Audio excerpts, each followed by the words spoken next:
Então, o Kant, ele trouxe essas duas máximas, mas isso ficou muito pouco palpável. Então, eu quero terminar com um kantiano contemporâneo, morreu em 2002, um dos meus filósofos favoritos aí da contemporaneidade, né, que vai trazer uma nova perspectiva anti-utilitarista. Ele escreveu um livro chamado Teoria da Justiça, né? O John Rawls escreveu esse livro para ir contra o utilitarismo. Ele percebeu que a nossa sociedade hoje, toda a nossa sociedade hoje, ela é baseada em uma ética contratualista, sabe? O que duas pessoas dizem que é, beleza, então é. Parece que não tem mais parâmetro de justiça. E quando não é assim, é puro utilitarismo. Puro utilitarismo. E o John Rawls queria trazer uma nova perspectiva. Ele é um liberal, né?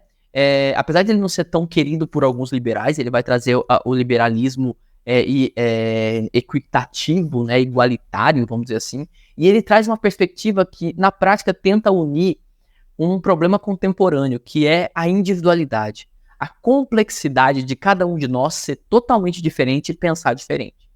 Isso na democracia é um problema. No Oriente, às vezes, parece que são mais preocupados em ter uma vida boa do que ter democracia, por exemplo. Aqui não. A gente está mais preocupado em ter democracia do que ter uma vida boa. Beleza. Isso é porque a gente acredita na liberdade como princípio, mesmo quando a gente se ferra um pouco, concorda? Então, para nossa percepção, a liberdade ela é muito importante porque é ela que assegura a individualidade, a subjetividade, a diferença. Então, como que a gente cria uma teoria que leva em consideração essa complexidade contemporânea, tá bom? Que leva em consideração isso, essa individualidade, a gente não é igual, a gente não tá numa tribo, a gente não tá num, sabe? A gente não tá numa polis grega onde todo mundo... Não, cara, a gente tá numa sociedade diversificada e consiga trazer o equilíbrio. Vamos lá, ó. Uma nova teoria da justiça.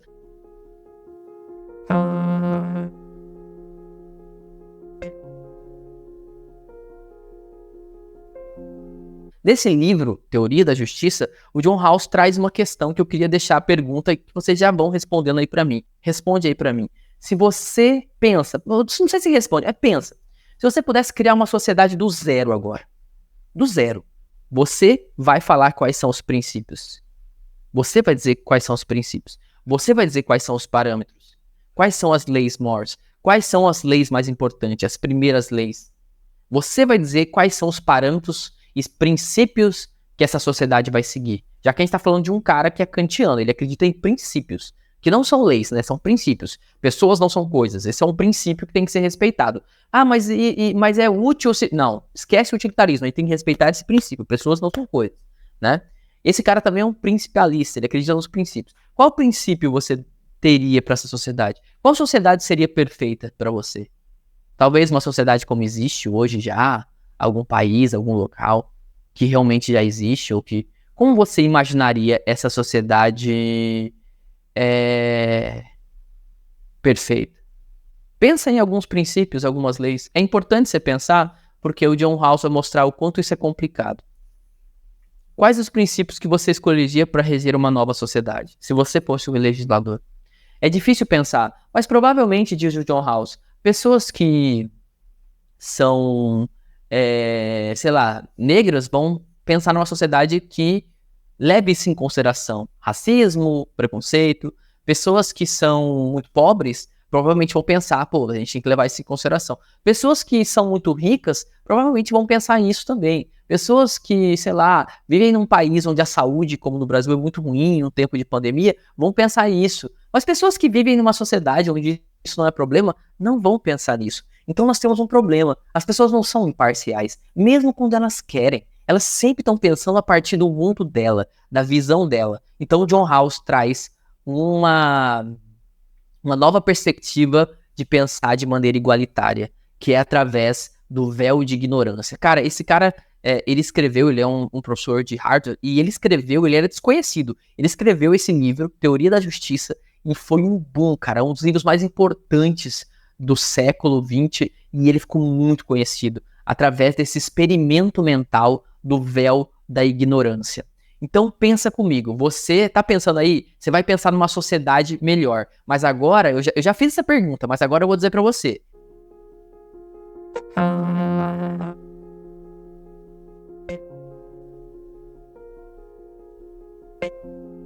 Você vai pensar a partir do véu da ignorância. Você vai nascer nessa sociedade que você pensou, mas você não vai saber se você vai ser homem ou mulher, você não vai saber se você é negro ou branco, você não vai saber quais são as suas habilidades, você não vai saber qual é a sua condição financeira que você vai nascer, você não vai saber a sua etnia, você não vai saber a sua sexualidade, você não vai saber a sua nacionalidade, você não vai saber seu estado de saúde. Pensa comigo, que sociedade você escolheria? Você concorda, cara, que depois de tudo isso aqui, você concorda que a gente teria uma visão muito mais igualitária? Agora, se colocando nesse véu de ignorância, cara, eu não sei se eu vou nascer homem ou mulher. Ah, então acho que é bom começar a dar valor ao Dia das Mulheres, que é hoje, hein? Porque se eu nasço mulher em uma sociedade que a mulher ainda não tem o mesmo espaço. Vocês estão me entendendo? A ideia aqui é um princípio de ignorância que te leva a pensar de uma maneira mais igualitária. Eu queria que você respondesse para mim se isso não fez você pensar nem que seja um pouquinho diferente, depois que eu coloquei o véu de ignorância. Coloca assim aí. Não fez você, nesse segundo momento, pensar com um pouquinho mais de equidade, né? Esse véu de ignorância? Sim ou não? Vamos lá, então. O nosso amigo aqui, John House, né? Nosso amigo, ele vai dizer... Opa, deixa eu abrir aqui. Ele vai dizer, então, que quando a gente pensa dessa maneira, a gente pensa com mais equidade, a gente chega a dois princípios. Que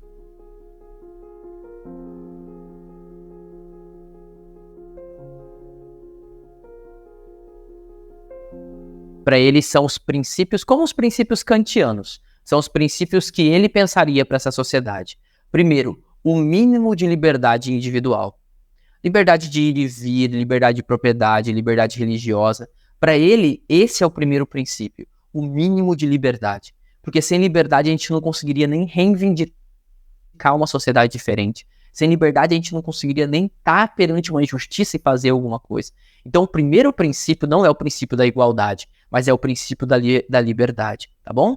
Segundo, e aí é muito curioso, cara, ó, o segundo princípio é o princípio da desigualdade econômica. Ó, desigualdade econômica e social são aceitáveis e desejáveis e devem ocorrer de forma que, ou seja, a desigualdade é boa porque as pessoas são diferentes, tá? Mas ela deve ocorrer mediante, primeiro, a posição na sociedade deve ser disponível a todos sobre a condição de justa igualdade de oportunidades. Então ele diz, o primeiro princípio é, a desigualdade é boa porque as pessoas são diferentes, algumas querem ganhar muito dinheiro, outros nem se importam com isso. Isso é bom. Agora, para essa desigualdade ser legítima, para essa desigualdade ser legítima mesmo, as pessoas têm que ter as mesmas oportunidades. Elas têm que ter a mesma oportunidade. Todas as pessoas têm que ter a oportunidade de alcançar qualquer grau social que elas queiram. A sociedade deveria ter esse princípio como princípio mor, tá? E para isso acontecer, ele traz outra coisa importante, que é sempre promover o maior benefício a quem tem menos vantagens. Essa é a grande parada aqui. Sempre promover o maior benefício a quem tem menos vantagens. Ele é um cara liberal? É. Ele é um neoliberal, um liberal, um kantiano, um principialista? Sim. Mas ele é que vai ajudar a fundamentar caras como Milton Friedman, né? Caras que vão pensar a sociedade hoje a partir de um liberalismo factual, não tem o que fazer, o liberalismo e o capitalismo está aí. E como a gente pensa isso a partir de uma sociedade que mesmo assim seja justa, a partir dessas duas premissas, liberdade mínima e desigualdade, desde que a desigualdade, né, seja uma desigualdade que aconteça por escolhas, né, e que seja uma desigualdade que seja combatida lá na questão das oportunidades. Aí nós teríamos uma justiça realmente aqui para ele, uma justiça que está buscando uma harmonia em meio à subjetividade. O que ele está querendo é uma coisa muito difícil, que é pensar em um valor que as pessoas vão concordar e pensar em valores que consigam lidar com essa complexidade da sociedade atual, tá? Então o véu de ignorância vai tirar os preconceitos, e a partir daí ele tem duas premissas: uma sociedade democrática e correta. E aí eu quero ler as palavras dele, né? Ele diz: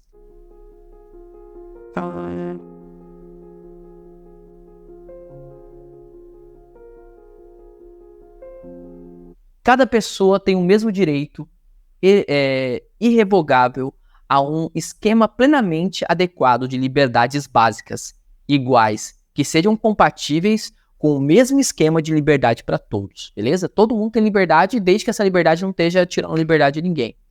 As desigualdades sociais e econômicas devem satisfazer duas condições. Primeiro, devem estar vinculadas a cargos e posições acessíveis a todos em condições de igualdade, equidade e oportunidade, tá? E, em segundo lugar, devem de beneficiar o máximo de membros menos favorecidos da sociedade, que é o princípio da diferença. As pessoas são diferentes, e aí quem vai gostar disso aí depois, né, é o Boaventura de Souza Santos. As pessoas devem ter as suas igualdades